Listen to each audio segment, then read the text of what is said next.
जग में पठाके किया ज्ञानों न दिलिए। जग में पठाके किया ज्ञानों न दिलिए।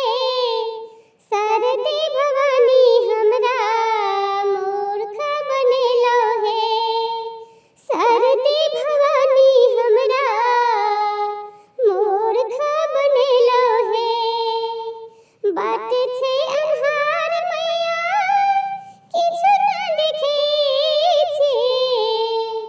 बात छे अन्हार मैया किछु न देखै छी। भरी संसार माहे पहाड़ बुझैया। भरी संसार माहे पहाड़ बुझैया। उंगरी पकड़ मैया किछु न पढ़ेलो। उंगरी पकड़ मैया किछु न पढ़ेलो।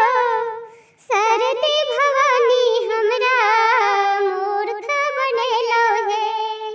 शारदे भवानी मैया मूर्ख बनेलो है। विद्या के दानी अहाँ केकरा कहेबै। विद्या के दानी अहाँ केकरा के कहबै।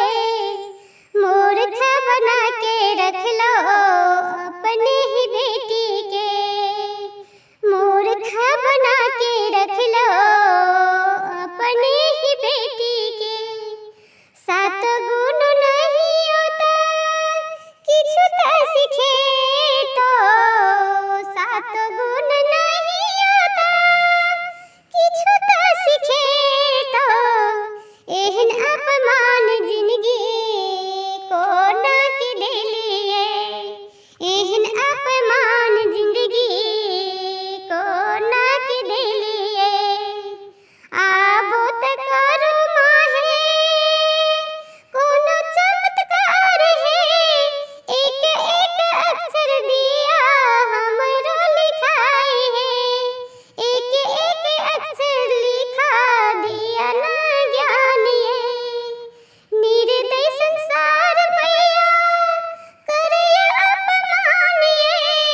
निर्दय संसार मैया करे अपमान ये। एहे च ज्ञान की देवी अहे भंडारिये। अहे च ज्ञान की देवी अहे भंडारिये। शारदे भवानी हमरा मूर्ख बनेलो है।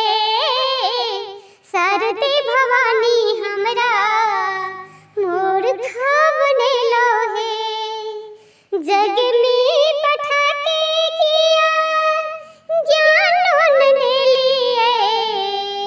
जग में पठाके किया ज्ञानों न दिलिए। शारदे भवानी हमरा मूर्ख बनेलो है। शारदे भवानी हमरा मूर्ख बनेलो है। जग में पठाके किया ज्ञानों न दिलो ये। शारदे भवानी